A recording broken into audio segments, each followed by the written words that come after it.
muito bem-vindo, seja muito bem-vinda ao nosso Conexão Milaré. No programa de hoje, vamos continuar falando sobre as súmulas editadas pelo Superior Tribunal de Justiça, o STJ, em particular, a súmula 623. E para comentá-la, nós convidamos a nossa colega Roberta Jardim de Moraes, que já esteve aqui conosco, e volta agora para abordar mais um pouco sobre esse tema ao qual nós temos nos dedicado aqui nos últimos programas. Roberta, seja muito bem-vinda. Obrigada, Juliana. Me sentindo muito prestigiada de poder voltar ao Conexão Milaré, a oportunidade. Queria agradecer a você, a Andréia, professor Milaré. Estou aqui de novo e espero colaborar com vocês no que vocês acharem interessante. Hoje a gente vai conversar um pouquinho sobre a súmula 623. Grande parte desses comentários está no livro que organizei com a Cristiane e com a Luciana Gil, com a Cristiane Jacude e com a Luciana Gil, mas eu acho que a tese a gente pode trabalhar um pouquinho aqui e resumir e trazer os pontos principais. Isso aí, como a Roberta mencionou, nós já citamos aqui, alguns programas atrás, essa obra que foi liderada aí pela Roberta, pela Cristiane Jacude, pela Luciana Gil, que também já tiveram um capítulo específico aqui do nosso Conexão Milaré. Então, quem quiser pode pesquisar aqui no YouTube mesmo, que nós temos todos os vídeos com as entrevistas das autoras dessa obra, que é uma obra de referência para quem trabalha com o direito ambiental. E entrando direto agora na súmula 623, Roberto, primeiro, recorda aqui para a gente sobre o que trata essa súmula em específico. A súmula 623, ela trata das obrigações ambientais relacionadas a imóveis, ou seja, aquelas obrigações que têm relação com a propriedade ou a posse, tá? E ela é uma súmula que nós consideramos absolutamente adequada, fora o seu ponto final, que acaba por confundir a obrigação ambiental próprio terreno, que a gente vai ver aí, a gente vai conversar um pouquinho sobre ela no decorrer da entrevista, e a responsabilidade civil ambiental. Quando o STJ firmou um posicionamento de que a obrigação ambiental próprio terreno pode ser exigida dos proprietários atuais e anteriores. E na hora que ela vincula, que o STJ, que o tribunal vincula essa obrigação aos proprietários anteriores, a gente entende que existe aí um equívoco conceitual, vamos dizer assim, que é o que a gente vai passar a explicar. Eu acho que...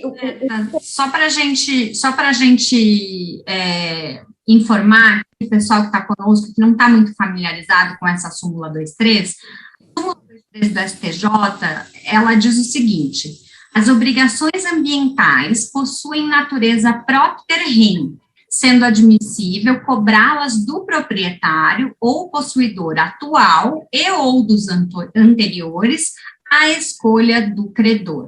Então, esse é o enunciado da súmula 623.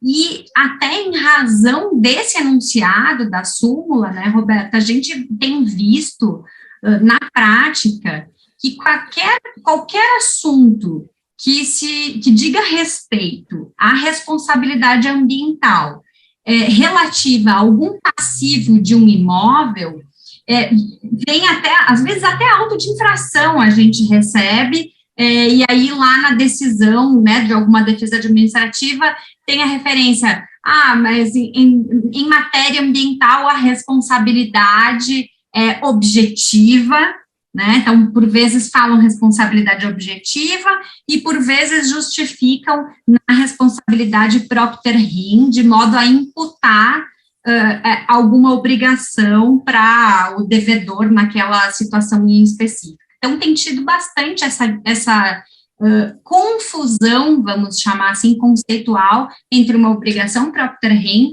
e a responsabilidade objetiva. E eu lembro que antes ainda da existência dessa súmula, você já vinha escrevendo, né, e defendendo a diferenciação desses dois institutos, né?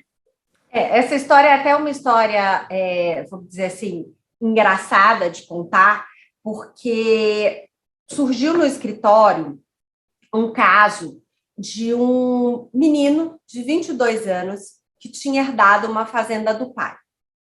E junto com esta fazenda veio uma ação civil pública que já tinha a sentença na qual estaria sendo imputado a ele, como herdeiro, a responsabilidade de fazer a restauração florestal da área de reserva legal que havia sido suprimida irregularmente pelo pai. Ou seja, esse menino ele não tinha relação alguma com aquele imóvel, ele simplesmente herdou, ele não participava da operação da fazenda, ele não tinha participado da operação que deu origem à autorização para a supressão, ele não tinha absolutamente vínculo algum com a fazenda. E ele chegou no escritório, pediu um parecer para o professor Milaré, e eu fiquei muito encasquetada na época, por quê? Quais são os requisitos da responsabilidade civil ambiental? É público notório para todos que militamos na área de direito ambiental, como o professor Milaré ensina, são a existência do dano e o nexo de causalidade. O que é o nexo de causalidade? É você exercer alguma atividade que tenha tido correlação, que seja uma causa ou com causa, de forma direta ou indireta, daquele dano.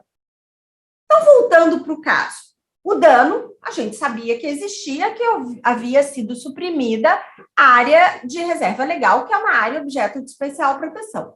Mas qual a relação daquele herdeiro com o nexo de causalidade dele com o imóvel? Bom, ainda não tinha nem sido transmitido para ele ainda. Nem a propriedade, nem a posse. Ele não tinha domínio, nenhuma forma de domínio sobre aquele imóvel. Bom, e aí nesse ponto é exatamente o que você falou. Na sentença havia, vamos dizer assim, a justificativa é que a responsabilidade ambiental que se buscava, que estava se impondo através daquela sentença, era próprio terreno. Então, eram condenados o espólio, o menino de 21 anos, o antigo proprietário, todo mundo no bolo. E aí eu me lembro que eu subi na sala do professor Edson e falei assim, não tem nexo de causalidade nenhum. Aí ele olhou e falou assim, como assim, Roberto? Vai estudar, próprio terreno. Aí eu, Bom, aí eu não sabia nem discutir na época direito, porque direito civil, a nossa militância no direito público, então o direito civil é algo que a gente, desde a faculdade, tinha um certo distanciamento, apesar de sempre gostar muito. Bom, aí eu fui estudar a questão das obrigações próprio terreno, para depois chegar nas obrigações ambientais próprio terreno. A obrigação próprio terreno, só para a gente lembrar, é aquela que se relaciona com um bem. No caso, um bem imóvel, ela está relacionada com o imóvel, independentemente de quem seja o seu titular. Ela é agregada ao imóvel. Então, se hoje a Juliana é proprietária do imóvel e ela me vende esse imóvel com um eventual passivo em relação a uma obrigação ambiental, eu assumo esse passivo. Ela se descola dele porque a relação, ela é uma relação própria com o bem, titularidade e o bem imóvel. Então, eu posso me vincular e me desvincular dessa relação na medida em que eu me afasto ou me aproximo, através da posse ou propriedade, de um imóvel. Compreendida essa relação, eu comecei a pensar, bom, existe então uma diferença entre obrigação ambiental próprio terreno e responsabilidade civil ambiental. A obrigação ambiental próprio terreno, ela vai estar sempre vinculada a um imóvel e não a um titular de um dever reparatório, como é na responsabilidade civil ambiental. Compreendendo essa diferença, eu voltei no professor Edis e falei com ele, olha, a gente precisa escrever, tinha acabado de sair o Código Florestal, e o Código Florestal traz expressamente que as suas obrigações, ou seja, de manutenção, tanto da reserva legal, quanto da área de preservação permanente, quanto das áreas de uso restritas, elas são uma obrigação real, que está relacionada ao imóvel. Então, independe do titular. E o titular, na medida que ele se descola daquele imóvel, ele não tem mais essa obrigação. Agora, no caso da responsabilidade civil ambiental, a gente tem um outro instituto, que vai depender do nexo de causalidade e da ocorrência do dano. Então, se eu mantiver uma relação, vamos aí, o caso da reserva legal ilustra muito bem. Se eu comprei um imóvel que tinha um déficit de reserva legal, quando eu comprei, ele já tinha esse déficit, e eu vendi o imóvel para a Juliana, eu me vinculei e desvinculei desse imóvel sem ter cumprido a obrigação próprio terreno de recuperar essa reserva legal, e ela não incide mais sobre mim. Teria eu responsabilidade civil ambiental, mesmo depois de ter me desvinculado daquele bem? Nós entendemos que não, e foi essa a conclusão que o professor Milaré e eu chegamos, inclusive, nesse artigo conduzido por ele.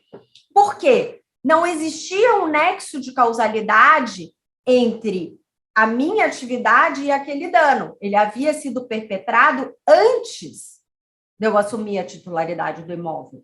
E ele continuou depois que eu vendi. Então, quem teria que ser vinculado, quem seria o sujeito dessa responsabilidade civil reparatória ou indenizatória? Seria aquele que teria um nexo de causalidade com aquele dano ou o titular daquele imóvel, que sobre ele incide uma obrigação de manter o imóvel nas condições ambientais que a lei exige.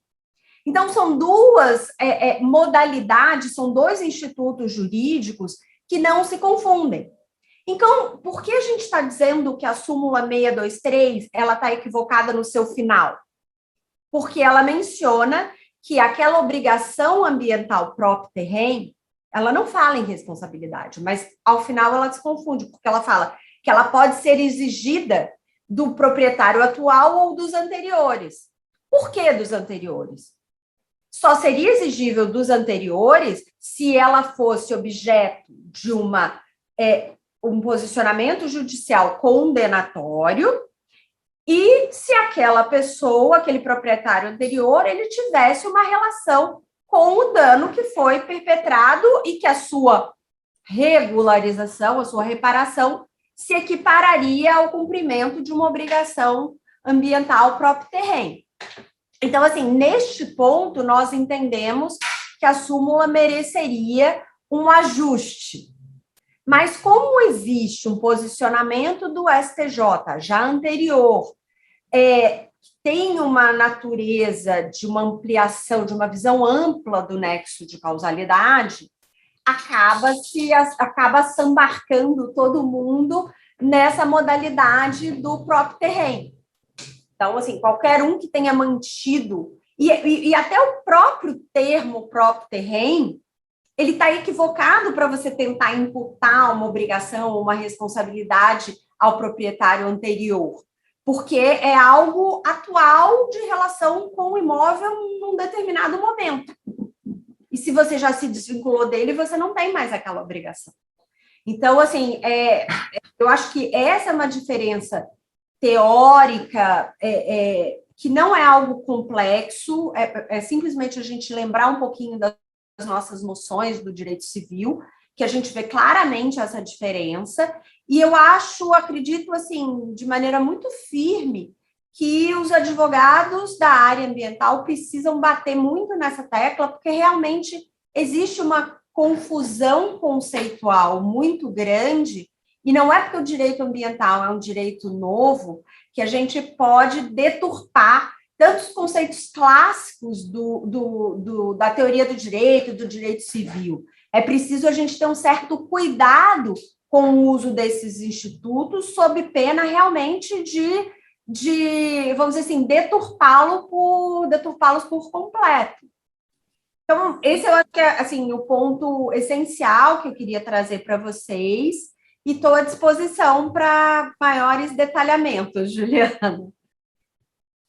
Eu acho importante esse esclarecimento, né, Roberta, porque, como eu falei, a gente que vive, né, o direito ambiental todos os dias, a gente sabe que, na prática, essas deturpações, como você mencionou, comuns, e elas acabam gerando efeitos e consequências que não são aquelas previstas na própria legislação, né? Porque a legislação, ela estabelece, ora, a responsabilidade civil objetiva, que, como você falou, é um vínculo criado a partir da realização de um dano, da concretização de um dano. Então, nós temos o nexo de causalidade, o vínculo entre a ação ou a não ação e o dano, e nós temos a obrigação propter rem, que é vinculada à coisa, ao bem, ao imóvel, né, como você bem mencionou. E aí, dentro desse esclarecimento, dessa clareza de ideias, como tem sido o posicionamento dos tribunais em relação a essa diferenciação?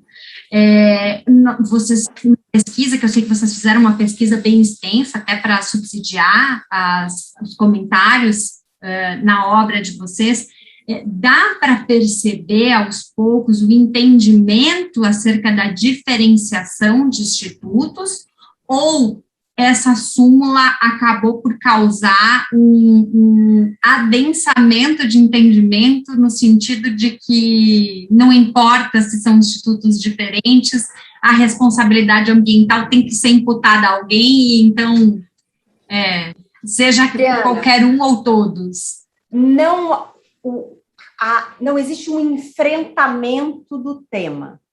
Existe um voto do início dos anos 2000, em que simplesmente se posicionou de uma forma, o tribunal se posiciona de que a natureza da responsabilidade civil ambiental é próprio terreno. Pronto. Não houve uma discussão de diferença entre responsabilidade e obrigação. Isso não ocorreu. E, a partir daí, aquilo foi sendo repetido como se fosse um mantra. Ninguém nunca parou e refletiu, não. Por que a responsabilidade civil ambiental seria próprio terreno? O que o termo próprio terreno tem em relação ao Instituto da Responsabilidade Civil? Vamos nem falar da ambiental. Não houve essa reflexão no tribunal, não existe essa reflexão no tribunal. Passa-se como se fosse, é isso que eu estou dizendo. Teve um voto que caracterizou a responsabilidade civil ambiental como próprio terreno, e a partir daí isso foi sendo repetido. E não havia parado. Então, assim, realmente... E o tema, até por experiência própria nossa no escritório, é um tema que demandou uma parada, respiramos, precisamos estudar, tem alguma coisa aí que está incomodando e não está encaixando. Mas talvez, eu acho que nos tribunais, sejam os tribunais superiores, sejam os tribunais de segunda instância, ou mesmo os juízes de primeira instância, eles são tão entupidos, coitados de trabalho, que talvez não tenham tempo de fazer essa reflexão que é tão necessária. Por isso que eu acredito que o papel do advogado nesse ponto água mole, pedra dura, tanto baixa até que fura, sabe? É insistir até que isso seja o centro de uma demanda que exija dos tribunais realmente pararem e se posicionarem. Porque até então a gente vai continuar nisso. Então, assim, existe um respaldo, respondendo a sua pergunta, um respaldo da jurisprudência nessa diferenciação? Não existe. Não existe. Então, é algo que a gente realmente precisa ainda trabalhar junto aos tribunais. É um tema ainda não enfrentado. Tem alguns votos muito antigos, mas falando um pouquinho mais sobre, não de responsabilidade civil, ambiental, mas de responsabilidade civil, um tema urbanístico, que pincela um pouco, tem o voto do ministro Moreira Alves, outros tempos em que isso foi trazido, mas também dentro de outra perspectiva que não o direito ambiental que a gente conhece hoje. Maravilha, Roberta. São ideias, né, insights, como a gente costuma dizer, extremamente importantes e que podem ser um divisor de águas em uma série de demandas envolvendo essas questões imobiliárias, inclusive porque nós estamos vendo aí um aumento significativo do número de ações civis públicas, ainda envolvendo obrigações fixadas pela Lei Florestal de 2012, então, eu acredito que a gente ainda tenha bastante coisa para trabalhar aí, quem sabe aumentar esse número de precedentes em que exista essa diferenciação teórica, né? Super obrigada pela sua participação aqui, obrigada por compartilhar esse entendimento e, mais uma vez, parabéns para vocês pela coordenação dessa obra, que, como eu disse, é uma obra de referência em matéria ambiental. Super obrigada, Roberta.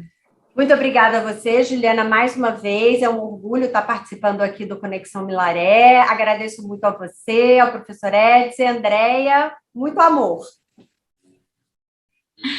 Obrigada.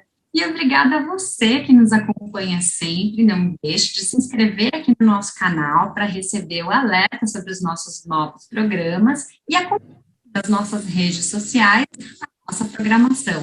Nos vemos em breve. Até lá!